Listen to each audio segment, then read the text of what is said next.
Hello and welcome to the second episode of the Seasonal Anime Checkup OVA. I'm your host, Jared, and we're coming to you live. Well, not technically live because this is recorded, but exclusively on seasonalanimecheckup.com or sac.cool. Or you can find us on iTunes and Google Play by searching Seasonal Anime Checkup OVA because that's the cool places to go, I guess. I don't know. That's where a bunch of people get their podcasts nowadays because that's how the internet works. Anyways, we got a new show to talk about for you today, and it's a doozy if you've seen the title already, which I would assume you have, because otherwise how would you know what this podcast is? We'll talk about spoilers, obviously, even though this is like a 6-year-old show, so it's not really spoilery. But once again, bringing on the heavy hitter, the one who's going to knock it out of the park with some academic knowledge today. We got Anne Ladyem back here. Yo, what's up? Hello. So we're gonna talk about a show. Yeah, that was something. We're gonna talk about a show that you somehow introduced me to. I did. I somehow convinced you to watch this, and I'm still really surprised by that, honestly. I'm actually still surprised that I watched this, considering the types of media that I typically consume. Right. But yeah, High School of Dead, man. God, I remember you telling me that you'd watch this and liked it. I was like, that's the show with like the boob physics and the bullet goes through them, right? Big old bitties. And I was like, how did you watch that show and like it? Yeah, I mean, like I said, I'm still very, very surprised that I even convinced you to watch it, and I think it was more of you were lacking sleep and it was 12 a.m. and I said, hey, go watch this show. And I was just like, and now we have this disaster. I think partially as well, like I had to know like what about this show made you enjoy it, and also like I guess why it had like the reputation it has, because the show has a reputation. Right. And I straight up told you it's not good. Yeah, it's not a good anime. It's not going to make you come out of it like, man, that's one of the best things I've ever watched, and I really want to go and tell all my friends about this, because it's not going to be that.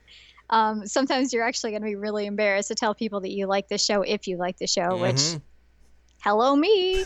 I have really good reasons for liking it, though, and we'll get into that, but man, I love High School of the Dead. I love High School of the Dead. And I will tell people that, and I will probably blush and be embarrassed as hell. And confuse people. Yeah. I mean, you're not the first person to be really, really confused by me. I mean, once you know me, going in and being like, yeah, I like the show with boob physics. What is she talking about? Like, that doesn't seem like anything she would like. That's like the complete opposite. Well, especially knowing that I marathoned it and that I didn't I didn't leave my house until I finished this anime. Which luckily, I mean, it's like it's 12 episodes, so you can. That's just 6 hours. So, but still, this is not like the usual show that you would think, oh man, I'm just gonna go marathon High School of the Dead. No, it's really not. And at the end, you kind of feel like your brain should be mush, but I mean, zombie food, right? They food. Let's get it right. Oh, sorry, them. Was it them or they? I mean, maybe it's when it's grammatically correct. I don't know. That's true. So let's just dive in and talk about this show. All right, let's do it. It's not good. It's not, and there's also pretty much no plot, really. The plot is like the most like prototypical zombie style story that you could think of. Like, oh, here comes some zombies, and then here's these people who are going to survive it. Like, you have seen literally probably like 50 stories, especially over the past, like decade, that have the exact same plot. Yep. So the twist on this one is high school. Yeah. So it's like, it's literally nothing new. It's not bringing anything new to the genre or anything. I mean, yes, it is. It's harem. Come on, harem zombie anime. God, you are technically correct. Though, I'm gonna throw this out here. What if we made a show similar to this, but the main character had a harem of zombies? I mean, I think you're technically talking about the side story, There's a side. but we don't talk about the side story because that one doesn't. Ugh, There's ugh. a side story. Yeah, the one with the Oh, the bikinis. OVA. Okay, okay. Yeah, the OVA. Sorry. I thought you meant like there was another series. I was like, what are you talking No, no, about? no, no, no. The OVA has harem of zombies, but that's bleh. I'm thinking we should go all the way. We could get a full season out of this. All right. Anime companies, It's the call me sequel. up. I got ideas for days. So can we talk about why I actually like this show? That is pretty much going to be the meat and potatoes of this podcast. So yeah. All right. So my whole thing about this beauty that is High School of the Dead, is that I consider it a massive piece of satire. I cannot watch it and think that anybody took it seriously, which, maybe people do. And, I understand that people are big fans of like tiggle bitty anime and panty shots. But one of the great things about satirical media is that one element that they use is exaggeration and like, bizarre situations that don't fit with the current plot. So, I mean, if you're taking in like size F boobs that can dodge a bullet and a high school kid who has a harem of like what 6'5" women, something like that. I don't even remember right now. And you have At least 4. you just have all this ridiculous stuff that keeps happening that none of it actually makes any contextual sense. And then you have like little peppered in hints within the series that I'm like, I want to give the writer of this series way more credit than probably anybody else should, Right. but I want to do it. And we had the conversation about certain elements that are just blatant to me on them breaking the fourth wall of this satire, Yeah. So again, exaggeration is one big thing, the contextual things. So there's this scene that is horrible to watch. Which one? Okay, never mind. There's several that are horrible to watch. I was specifically talking about the bathing scene, Oh, right. where they have all the girls taking baths together. Can't have a fan service anime without like your bathhouse scene or something. Right. And we'll talk about some more on this later, but one of the characters specifically is saying how ridiculous it is that there's no reason for them to all be in a bath together. Yeah. And so she's like blatantly telling you this is satire, this is ridiculous, this doesn't make sense. And I laughed my ass off. I saw that and I was like, oh, they're really just nailing this on the head there. It's like, oh, okay. Yeah, I can understand now.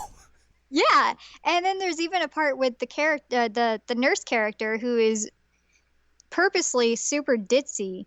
And she's saying something. I don't remember what it was. It's been like, what, a week since I watched this? I can't remember things.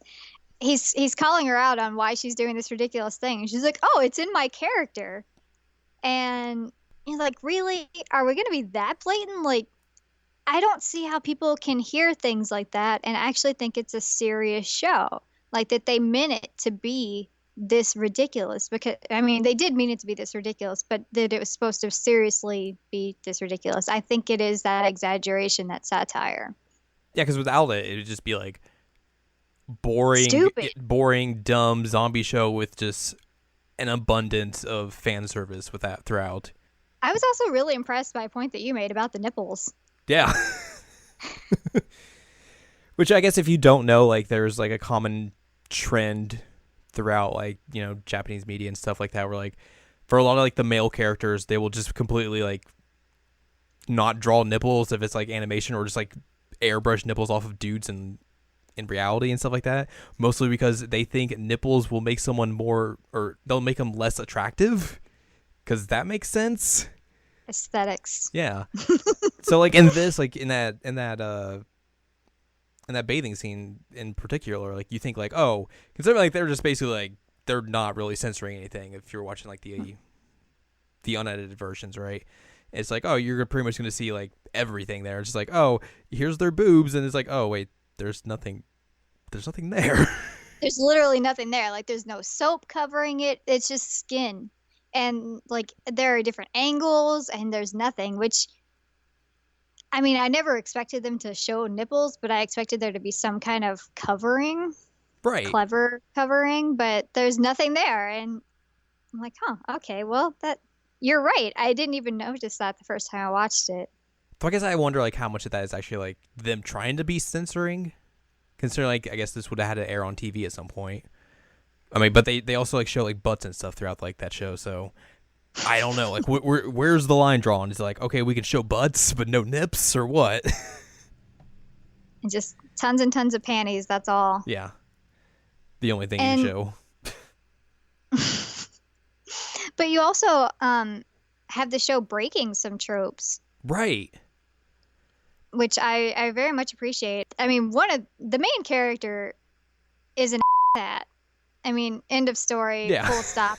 He's not likable. No. I don't care. I don't care if you think he's likable. He's not.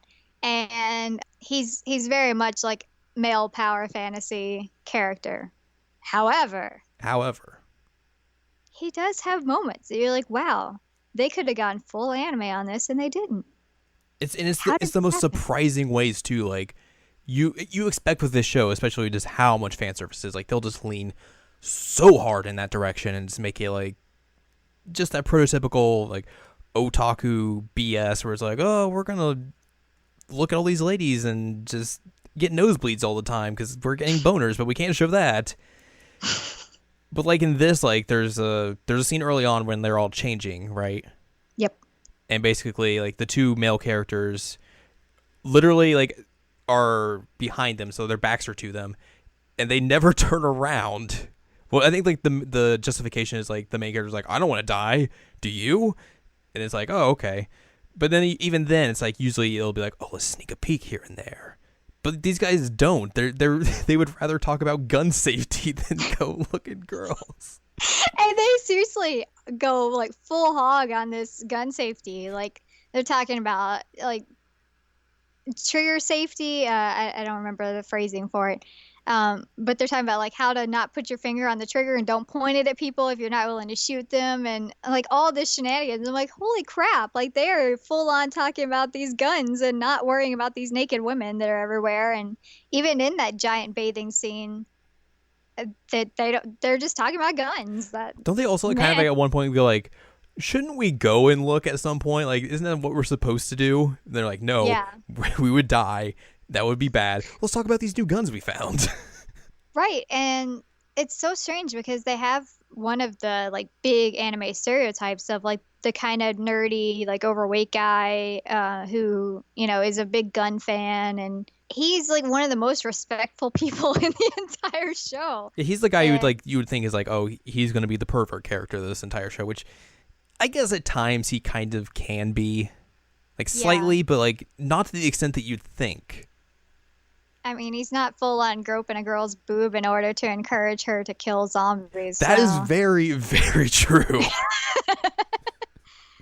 But, you know, he's also really, really nice to our token kid character. Yeah. He takes care of her. So, I mean, he's actually not a terrible person as opposed to the main character who is pretty much a terrible person other than saving our little token kid.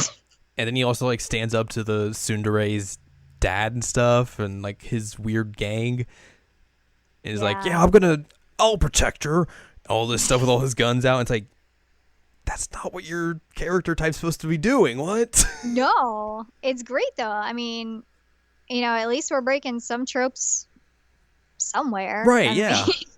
So I mean, it's still, like we said, not a good show. No, of course not. It's more of a surprising show, yeah. It is surprising, and especially if you look at it from this angle of satire and breaking tropes, and it makes it a lot more of an enjoyable experience than if you were going into it thinking like, oh, I'm just gonna look at panties and boobs and that's it, and watch some bloody zombie killing. Which you'll get all that. You will, and also some non-zombie killing. Yeah. Spoilers. I think as well, like with the fan service, like they almost like beat you over the head with it so much that by the end of the series where they're kind of like doing it less and less, surprisingly, Yeah. like you're almost as desensitized to it. It's like, oh, there's Yep. another panty shot. There's some more bras. Whatever. When are we gonna get back to guns? Come on. Or like a real sword instead of the wooden sword. That's kind of cool, right? Yeah.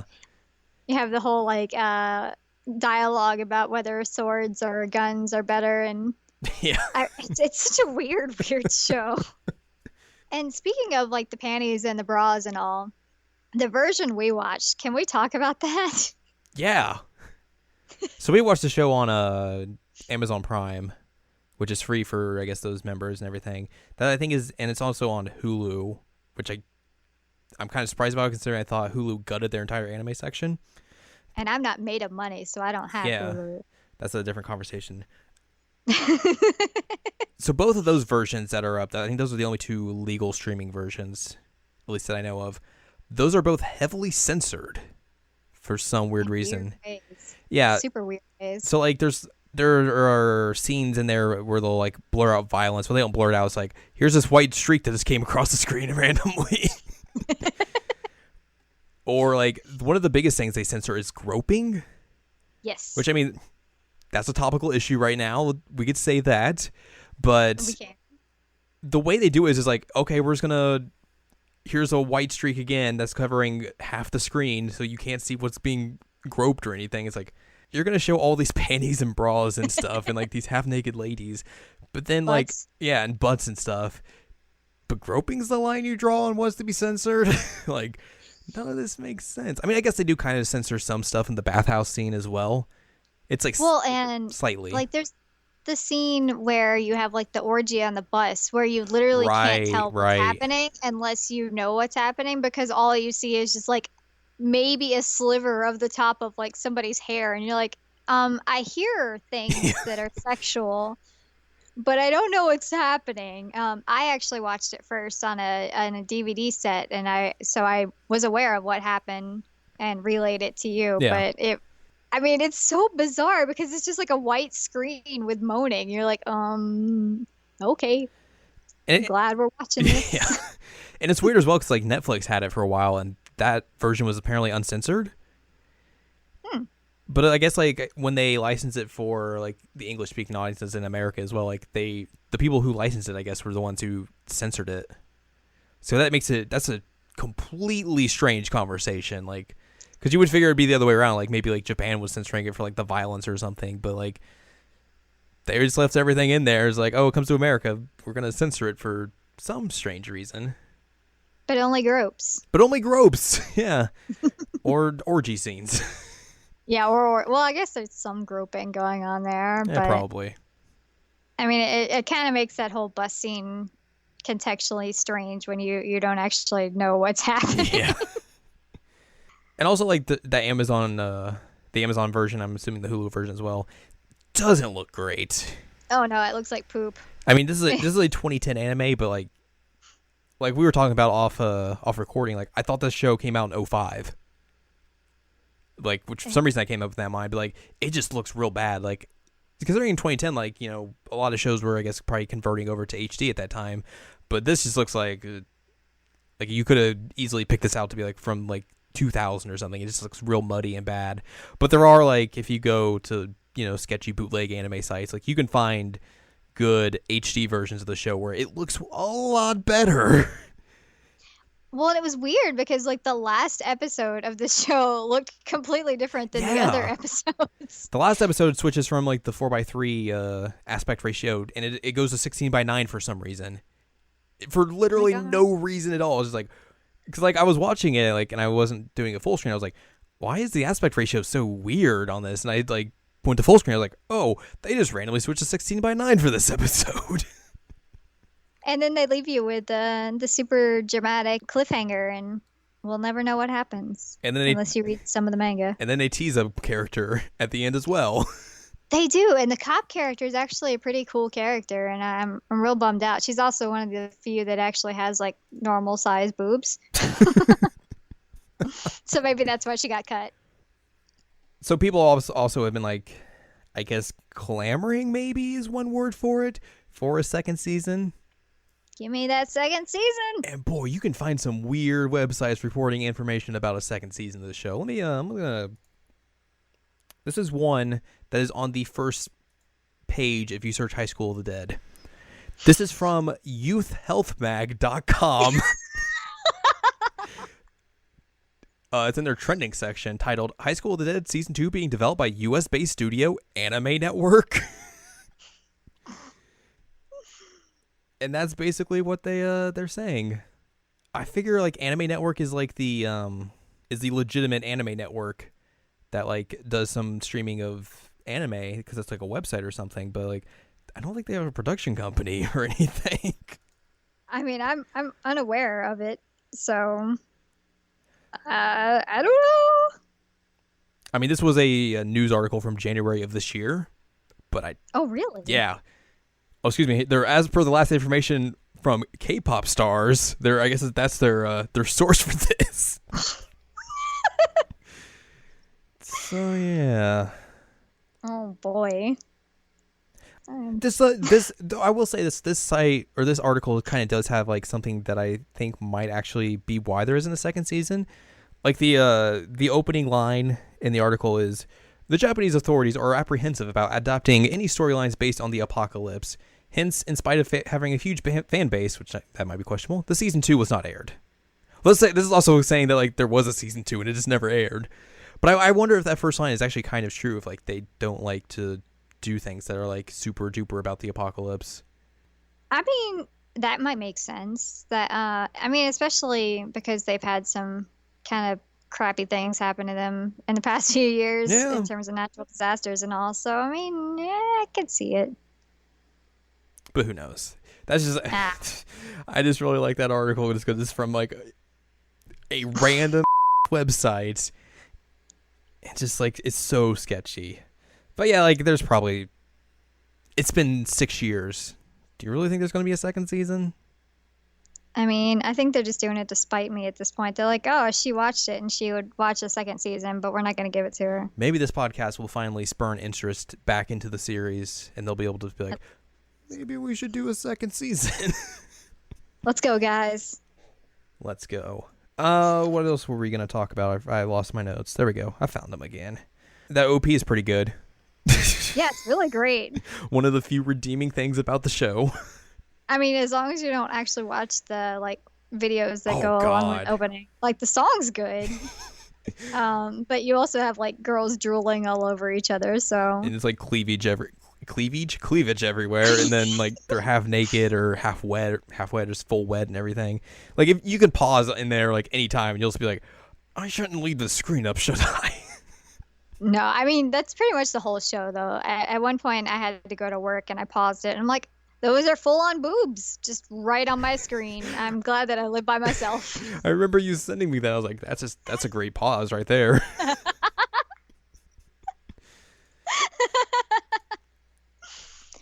But I mean, it's a good song. And each of the closing songs is different, which is kind of an interesting take on the show. And it's got a neat closing because it's a bunch of like pictures of the characters. Like some of them are pre-apocalypse, so you have like some kid pictures of them and all. And then in the background, you have like all the apocalyptic stuff that it's pinned onto. So it's kind of an interesting closing, but the song's always different and usually pretty good, actually. I wonder how much like that costs actually to license out a different song for each episode. That's why we don't have season 2. Yeah, maybe. It costs too dang much to get ending songs. There was a show actually in summer season of this year that did that, where they had different songs for each episode. But also that show, like they released the entire season all at once at the very beginning of the season. So like every episode was on Crunchyroll. Like at the very beginning, I was like, this whole thing's real weird. But yeah, it also had that. So I was like wondering like how cost effective that would be to license out a bunch of different songs. But I think for that show in particular, like a lot of those were like character songs that like the voice actors and actresses recorded. So they would probably just be in-house recording. So that'd be probably cheaper. Probably. I guess as well, we should probably say that we kind of talked about how garbage the show looks in terms of just like it's muddy and everything. That animation isn't that bad. No, it's really not. It's actually very well animated, and it actually doesn't fall into a lot of like anime drawing tropes, I guess, that I really, really dislike, especially considering when it did come out. The characters are all really, really detailed and Yeah, really pretty, and I mean, you'll find out what color panties every girl wears. and they'll be very detailed. I'm sure some people have seen the great mathematic equation of figuring out the boob velocity to dodge the bullets. But even then, like it's such a pretty scene to watch her boobs like flop like that with the bullet coming in. It's great. It's beautiful. I can't believe I just said that and it's going to be published. That's going on the internet for sure. Yeah. Woohoo. Like the main reason I bring this up because like this show came out 6 years ago, and it's not for what it is. It's not a halfway bad animated show. Like there's really nothing like wrong with it. Like there's no like blatant animation errors within it. Looking at you again, Ace Attorney. And then you see shows that have come out in 2016 where it's been a constant trend of just like shows having really bad animation or just constant animation errors. And it's like, what on earth happened in the last 6 years that you could do a show completely of fan service and you would expect that to be the one that would have bad animation and everything? And now it's like, oh, we have all these licensed shows and everything, but they're going to get like a little bit of attention and they're going to look like garbage. Right. I mean, you have like terribly detailed faces and like weird like arm lengths and just no details. And then like everything in this show is detailed and beautiful, and it's really not fair. So I guess to play devil's advocate, like this is probably like the Blu-ray or the DVD, the home releases at least. So like those are always cleaned up, after they've been on TV and everything. So like they'll fix all those animation errors and stuff. But even still, like I doubt they clean the show up so much that it looks way better compared to when it was on TV. So I think that argument still holds. It's just 6 years isn't that long of a time for things to fall down the toilet in terms of animation. No. Can I tell you my favorite thing about High School of the Dead? Please my do. very, very favorite thing. So I mentioned this to you before when we finished watching it. The last episode that they aired ends with a quote from T.S. Eliot's The Hollow Men. Right. And so my favorite thing about High School of the Dead is that now, from now until forever, T.S. Eliot's The Hollow Men's Wikipedia page officially has and it's on its page that High School of the Dead quotes it. And it's wonderful. It's one of the great. It's in the influence and culture section, and if you want to consider this culture, then there you go. This is the most culture. Come on. That is the greatest thing to go on to an actual like important piece of media, an important piece of literature of the 20th century, and you're like, man, this is about war and it's beautifully written and it's so haunting, and then you're like, High School of the Dead freaking quotes it. If that's not the greatest thing, I don't know what is. I love forms of media that have just like random quotes at the end of it, like that. Like at the end of Revelations Persona, there's a quote from Descartes at the very end of it, and it's just like, what? Why? It's just so goofy. Like anytime I ever see one of those, I will just laugh because it's just so dumb. Well, none of the other episodes have it. So Right. It's just like this random quote at the very end. You're like, all right, I feel pumped up to do another season. It's like, boy, I want to go read some T.S. Eliot now. I mean, who doesn't want to read T.S. Eliot all the time? Those This girl. people are going to be really confused and disappointed when there isn't like random panty shots in those stories. I know. I mean, did you not know that there weren't panty shots in the World Wars? Yet until we find the High School of the Dead author and have him write a story about the wars. Oh, that's a good idea. Again, why aren't anime people calling us? World We have War great panty ideas. shot. World War panties. Anime companies call us up. We have ideas for days, as evidence. Also, we come cheap because we're both poor. Exactly. Like, just give us some money. We will give you ideas. Can't be any worse than what's on anime television nowadays.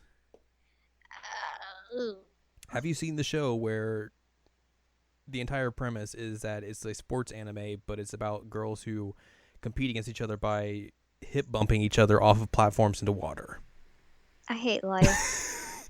And here we're talking about High School of the Dead. I would still watch High School of the Dead a million times over before I watched that. I saw a Tumblr post that people were being like, this show is very feminist, obviously.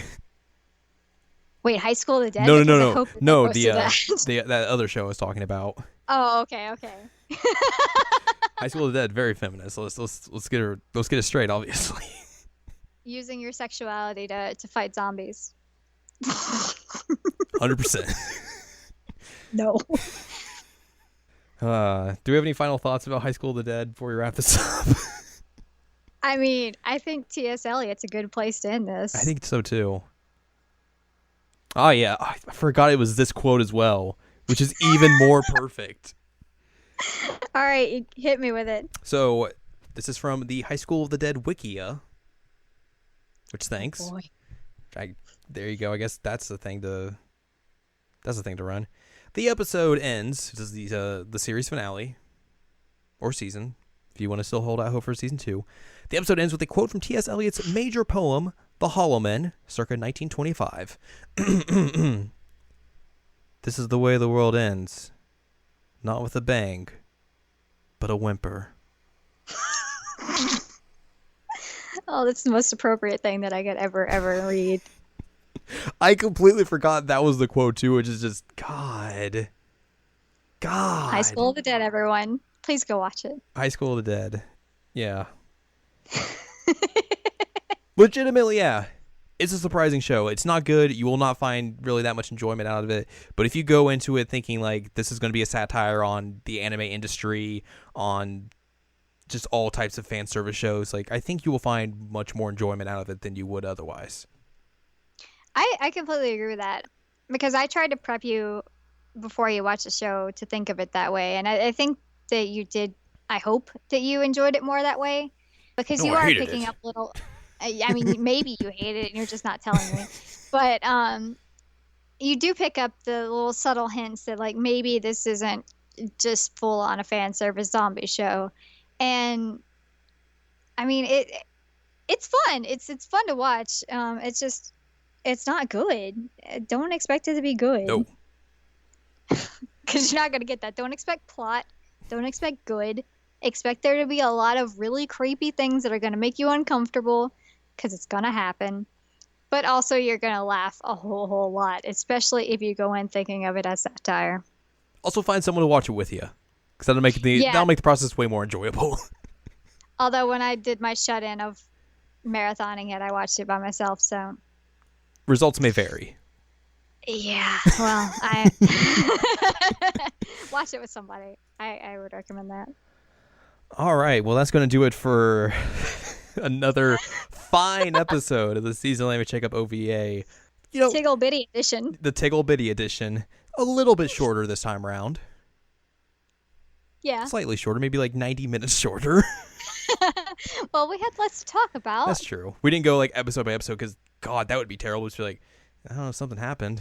Sure. There were some boob gropes in this episode. There were some more boob gropes in this episode. And guess what? You got some more boob gropes in this episode. Do you want some harem scenes? Because there's some harem scenes. I just thought of a good idea that we should have done, though. Oh, dang. The panty shot counter. Oh, my God. Why did we not do that? Why am I having good ideas at the end of this podcast? God, dang it. Maybe next time. Maybe when High School of the Dead Season 2 comes out. Somebody watch it and put in like your comments on your website how many panty shots are. Go in the comments section and go episode by episode and tell us how many panty shots are on there. I will give you a cookie. There you go. One cookie from Anne Ladyem is your reward for getting all the panty shots. Get on it, guys. And ladies. Get on it, everyone. Ooh, that sounds okay. That's anyway, so let's move on from that real quickly. You can find Anne Ladyem at anneladyem.com. She posts stuff there occasionally, and her website got a big Her website got a big bump in views apparently. So keep up the good work, people. Head over to seasonalanimecheckup.com for more information about this podcast and the mainline Seasonal Anime Checkup podcast, which episode 11 covering summer 2016 and looking at the fall 2016 is out now, so you can go ahead and listen to that to find out more information about that stuff. You can read or you can listen to reviews and get a preview of all the shows that are happening in fall if you're not already watching stuff. And also go to sac.cool because that's the same website, but it's quicker to type stuff in. It's cooler. It is a lot cooler. It's way cooler. And yeah, go tell your friends. Go subscribe to this podcast on iTunes and Google Play. If not, share the wealth of this Tickle Bitties special edition of the podcast. I hope you guys enjoyed it as much as we did. Exactly. Oh, we'll be back sometime, I don't know, whenever I find another idea for the show, which will come spontaneously. Be like, that'll be a good idea for this podcast. Thanks for listening. Hope you enjoyed, and we'll catch you down the Tiggle Bitty Road. Adios, amigos.